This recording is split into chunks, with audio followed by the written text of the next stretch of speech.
Hello বন্ধুরা, তোমরা সবাই কেমন আছো? আশা করি তোমরা সবাই ভালো আছো। আমি পাপিয়া চলে এলাম তোমাদের সামনে নতুন আরো একটা রান্না নিয়ে। আজকে আমি বানিয়েছি লাল শাকের টক। এটা খেতে খুবই সুন্দর লাগে। এই রান্নাটা খুব কম সময়ের মধ্যে একদম কম উপকরণ দিয়ে আমি বানিয়েছি। কিভাবে বানিয়েছি চলুন দেখে নিই। তার আগে জানিয়ে দিই, আমার চ্যানেলে যারা নতুন বন্ধু আছেন, যারা এখনো আমার চ্যানেলটিকে সাবস্ক্রাইব করেননি, তাদের কাছে অনুরোধ করছি আমার চ্যানেলটিকে সাবস্ক্রাইব করবেন এবং পাশে থাকা বেল আইকনটি প্রেস করে দেবেন। এতে করে নতুন কোনো রান্না রেসিপি আমার চ্যানেলে দেওয়ার সাথে সাথে আপনাদের কাছে নোটিফিকেশন পৌঁছে যাবে। চলুন রান্নাটা শুরু করি। টকটা রান্না করব লাল শাক দিয়ে, তাই এখানটায় নিয়ে নিয়েছি লাল শাক। লাল শাকটা ভালো করে বেছে নিয়েছি, তারপরে এইভাবে কেটে নিয়েছি। কাটার পর কিন্তু ভালো করে ধুয়েও নিয়েছি। এখানটায় নিয়ে নিয়েছি বেগুন, কচু আর আলু, ছোট ছোট করে কেটে নিয়েছি। এখানটায় নিয়েছি দুটো কাঁচা লঙ্কা, এখানটায় নিয়েছি একটা শুকনো লঙ্কা, 5 ফোড়ন, লবণ, হলুদ আর নিয়েছি দুটো আমচুর। এখানটায় আমি যে পরিমাণ সবজি নিয়েছি আর শাক নিয়েছি, তাতে করে দুটো আমচুরি এখানটায় দিলে টকটা ঠিকঠাক হবে। আপনারা যদি সবজি আর শাকটা বাড়ান তাহলে কিন্তু ওই অনুযায়ী আমচুরটা নেবেন। চলুন এখন রান্নাটা শুরু করি। এখন একটা কড়াই বসিয়ে দিয়েছি, কড়াইয়ের মধ্যে দিয়ে দিচ্ছি সর্ষের তেল। আপনারা কিন্তু যেহেতু নিরামিষ রান্না করছি সেহেতু যে কোনো তেলই ইউজ করতে পারেন। তেলটা গরম হয়ে গেছে, এখন ওর মধ্যে দিয়ে দেব 5 ফোড়ন, শুকনো লঙ্কা।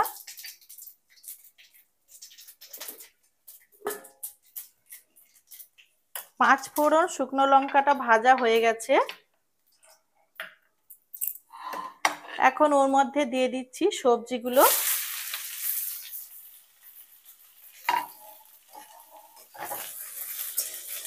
সবজিগুলো একটু ভেজে নেব,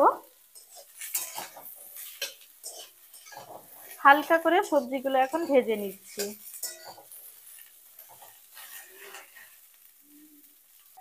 সবজিগুলো হালকা করে ভেজে নিয়েছি, এখন ওর মধ্যে দিয়ে দেব লবণ, পরিমাণ মতো লবণ, আর দিয়ে দেব হলুদ। লবণ আর হলুদটা দেওয়ার পর সবজিগুলোর সাথে লবণ আর হলুদ মিশিয়ে নেব।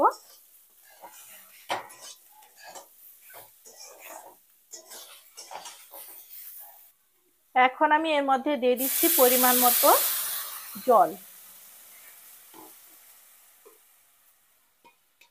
জলটা দেওয়ার পর এখন আমি সবজিটা মধ্যে দিয়ে দিচ্ছি দুটো কাঁচা লঙ্কা।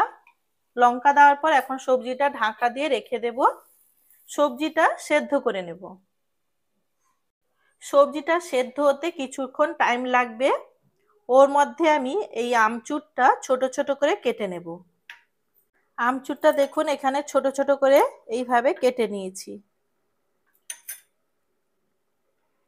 এখন ঢাকনাটা খুলে দেখব সবজিটা সেদ্ধ হয়েছে কিনা। দেখুন সবজিগুলো সেদ্ধ হয়ে গেছে। এখন এর মধ্যে দিয়ে দেব আমচুর। আমচুরগুলো দেওয়ার পর আমচুরগুলো সবজির সাথে মিশিয়ে দেব।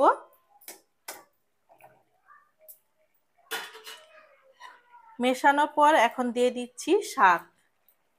শাকগুলো দিয়ে দেব। শীতের সময় প্রচুর পরিমাণে সবজি শাক পাওয়া যায়, আর একই রকম রান্না প্রত্যেকবার না করে যদি এইভাবে আলাদা আলাদাভাবে রান্না করা যায় খুবই সুন্দর লাগবে। সবাই খুব সুন্দরভাবে এবং খুব ভালোভাবে সবজিগুলো বা শাক খেতে পারবে।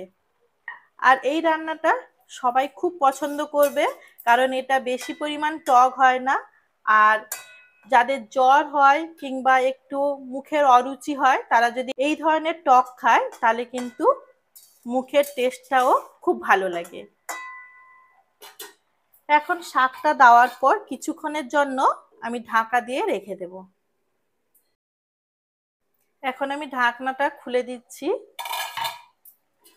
1-2 মিনিট রাখার পর ঢাকনাটা খুলে দিলাম। এখন সবজিগুলো ওপরের দিকে দিয়ে শাকগুলো নিচের দিকে দিয়ে দেব। এতে করে শাকের যে বড় দান্ডিগুলো আছে এইগুলো সেদ্ধ হয়ে যাবে। আর জলটা অনেক পরিমাণ আছে, আর ঢাকা দেওয়ার দরকার নেই, এমনিতেই শাকগুলো আর সবজিগুলো ভালোভাবে সেদ্ধ হয়ে যাবে।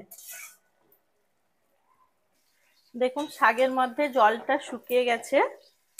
এখন সবজিগুলো তো সেদ্ধ হয়েই গেছিল, দেখুন একদম খুব ভালোভাবে সেদ্ধ হয়ে গেছে, আর শাকের ডান্ডিগুলো একদম ভালোভাবে সেদ্ধ হয়ে গেছে। তরকারিটা কমপ্লিট হয়ে গেছে। নামানোর আগে এটা ভালো করে সবজি আর শাকটা ভালো করে ঘেঁটে নিচ্ছি। আজকের এই রেসিপিটা যদি আপনাদের ভালো লেগে থাকে অবশ্যই লাইক করবেন, শেয়ার করবেন এবং সাবস্ক্রাইব করবেন। দেখা হচ্ছে নতুন কোনো রান্নার সাথে।